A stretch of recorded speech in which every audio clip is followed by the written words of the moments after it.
اعوذ باللہ من الشیطان الرجیم بسم اللہ الرحمن الرحیم سبحان الذي اسرى بعبده ليلا من المسجد الحرام الى المسجد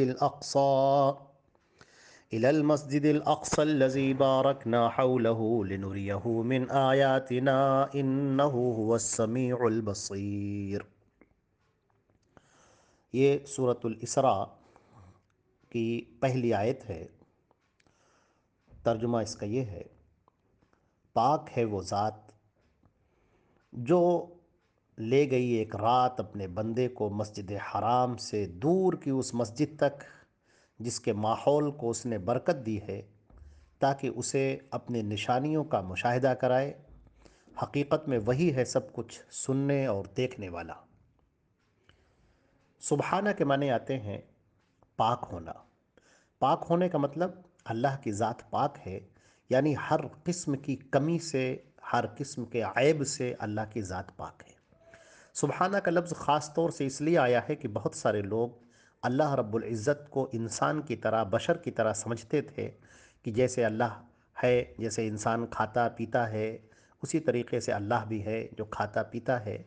تو اس طریقے سے بتایا گیا کہ انسان کے اندر جو کمیاں ہیں، انسان کے جو عیب ہے اور انسان کی جو ماہیت ہے، اللہ رب العزت اس سے بالکل الگ ہے۔ اللہ کی ذات تمام عیب سے، تمام نقائص سے، تمام کمیوں سے اور ہر قسم کی تشبیہ سے وہ پاک ہے۔ کوئی اس کے جیسا نہیں ہے۔ اللہ تبارک تعالیٰ کی مانند، اس کے مثل کوئی نہیں ہے۔ وہ اپنے آپ میں تنہا ہے اور اکیلا ہے۔ الذی اسریٰ بعبدہ، اسریٰ کہتے ہیں رات میں لے کر چلنے کو۔ اب یہاں پر فرمایا کہ جو اپنے بندے کو لے کر چلی، یہاں پر اسریٰ یعنی اللہ رب العزت اپنے بندے کو لے گیا۔ یہاں پر بندے کا جو لفظ ہے وہ بڑا عظیم لفظ ہے۔ نبی کریم صلی اللہ علیہ وسلم کے لیے لفظ عبد کا جو استعمال ہوا ہے وہ انتہائی بلندی کے لیے ہے اور انتہائی عظمت کے لیے اس لفظ کا استعمال کیا گیا ہے، کیونکہ اللہ خالق ہے اور باقی سب اس کی مخلوق ہے۔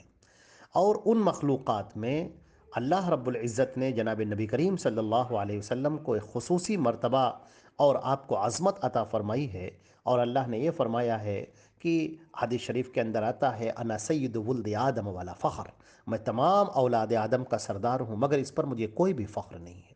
لیلن کا لفظ، لیلن کے معنی آتے ہیں رات کے، یعنی رات کے ایک حصے میں، اور یہاں پر اسرا کے معنی رات میں لے کر چلنا، اور اس کے بعد جو لیلن کا لفظ آیا ہے یہ ہمیں بتاتا ہے کہ رات کے تھوڑے سے حصے میں اللہ رب العزت اپنے بندے کو لے گیا، یہاں سے بہت دور، مسجد حرام سے ایک بہت دور کی مسجد، مسجد اقصیٰ، جس کے ارد گرد ہم نے برکت رکھی ہے، اور تاکہ ہم اسے اپنی نشانیوں کا، اپنی قدرت کا اسے ہم مشاہدہ کرائیں، اور اللہ بہت سننے والا اور بہت زیادہ جاننے والا ہے۔ یہ یہاں پر واقع معراج کو بیان کیا گیا ہے جو اپنے آپ میں انتہائی عظیم اور انتہائی معجز نما واقعہ ہے۔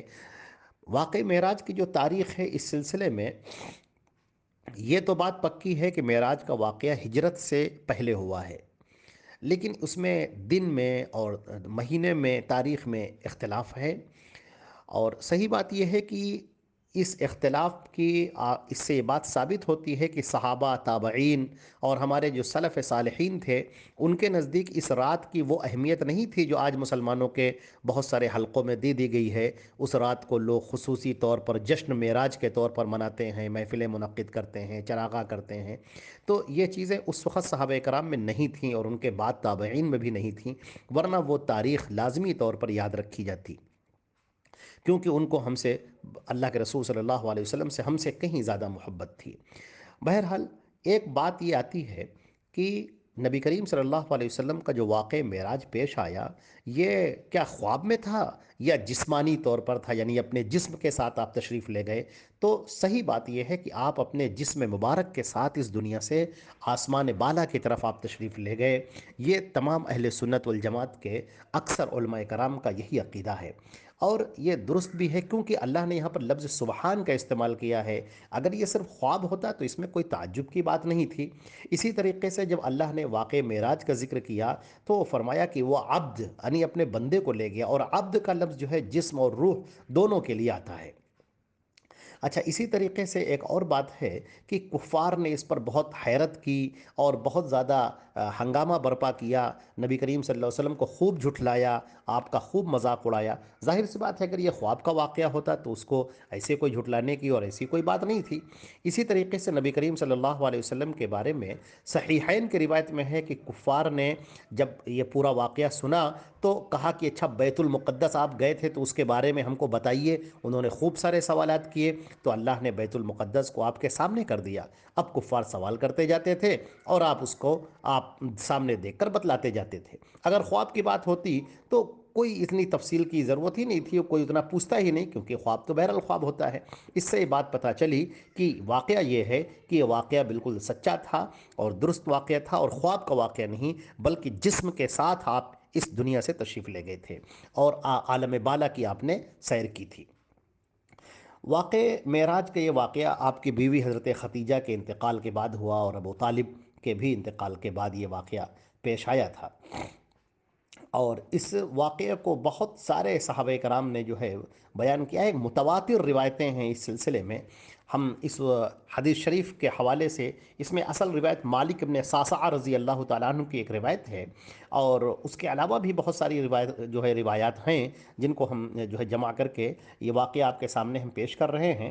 مالک ابن صعصعہ رضی اللہ تعالیٰ عنہ بیان کرتے ہیں کہ اللہ کے نبی صلی اللہ علیہ وسلم نے اسراء اور معراج کی شب کا واقعہ لوگوں سے بیان کرتے ہوئے فرمایا کہ میں اس رات حتیم میں، اور بعض مواقع پر یہ ہے کہ میں اس رات حجر میں لیٹا ہوا تھا کہ ایک آنے والا فرشتہ میرے پاس آیا، یعنی اچانک میرے گھر کی چھت اپنی جگہ سے ہٹ گئی اور جبریل علیہ السلام اتر کر آئے۔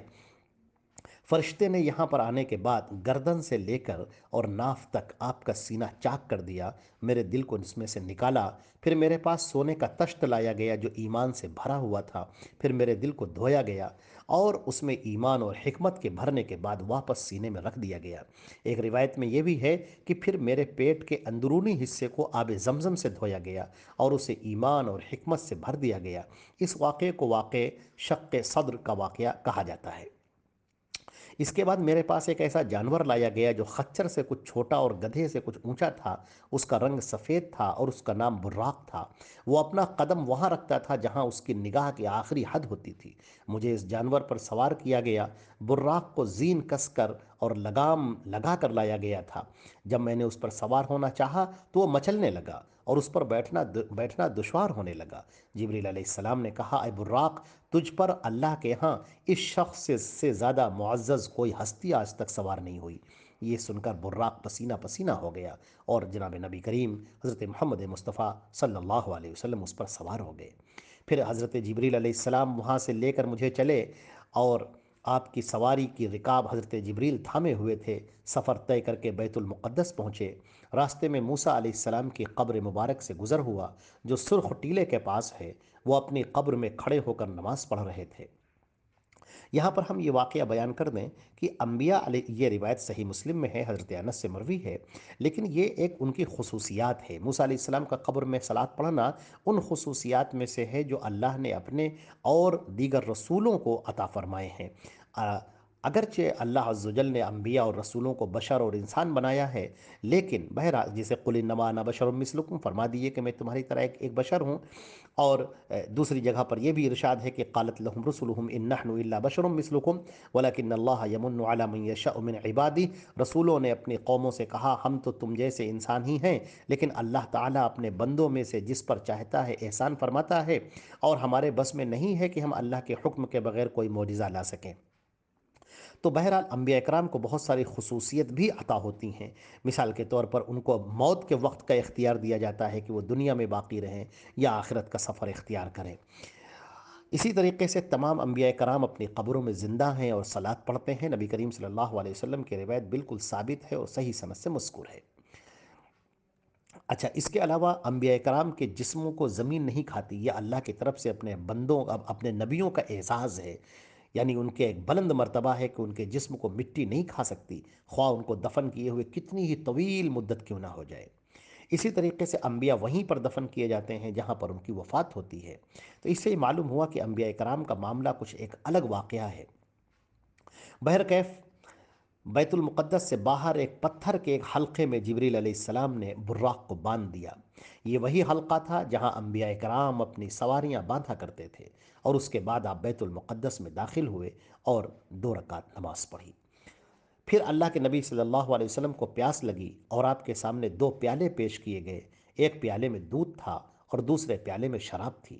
محمد صلی اللہ علیہ وسلم نے دودھ کا پیالہ منتخب کیا اور اسے نوش فرمایا۔ جبریل علیہ السلام نے کہا الحمدللہ الذی ہداک للفطرہ، اللہ کی ہر قسم کی حمد و ثنا اللہ کے لیے ہے جس نے آپ کو فطرت کی رہنمائی کی۔ اگر آپ شراب کو اختیار کیا ہوتا تو آپ کی امت گمراہ ہو گئی ہوتی۔ اس کے بعد جبریل علیہ السلام مجھے لے کر آسمان دنیا پر پہنچے۔ وہاں پہنچ کر دروازہ کھولنے کے لیے کہا تو دریافت کیا گیا کہ آپ کون ہیں؟ انہوں نے جواب دیا کہ میں جبریل ہوں۔ پھر پوچھا گیا آپ کے ساتھ کون ہے؟ انہوں نے جواب دیا محمد صلی اللہ علیہ وسلم۔ پھر پوچھا گیا کیا ان کو بلایا گیا ہے؟ جبریل علیہ السلام نے جواب دیا ہاں انہیں بلایا گیا ہے۔ تب کہا گیا ہم انہیں مرحبا کہتے ہیں، آنے والے کو مبارک ہو، آپ کا آنا مبارک ہو۔ پھر آسمان کا دروازہ کھولا گیا۔ جب میں اندر داخل ہوا تو وہاں میرے سامنے آدم علیہ السلام تھے۔ جبریل علیہ السلام نے مجھ سے کہا یہ آپ کے باپ آدم علیہ السلام ہیں، آپ آدم کو سلام کیجئے۔ میں نے انہیں سلام کیا اور آدم علیہ السلام نے میرے سلام کا جواب دیا اور فرمایا نیک بیٹے اور نیک پیغمبر کو خوش آمدید ہو۔ آدم علیہ السلام کے دائیں طرف کچھ روحیں تھیں اور بائیں طرف کچھ روحیں تھیں۔ جب آپ اپنے داہنی طرف دیکھتے تو ہنس پڑتے اور جب آپ اپنے بائیں طرف دیکھتے تو رو پڑتے۔ ان کے دائیں اور بائیں ان کی اولاد کی روحیں تھیں، داہنے اہل جنت تھے اور بائیں اہل دوزخ تھے۔ اس آڈیو کا ایک دوسرا پارٹ ہم ابھی تیار کرتے ہیں انشاءاللہ۔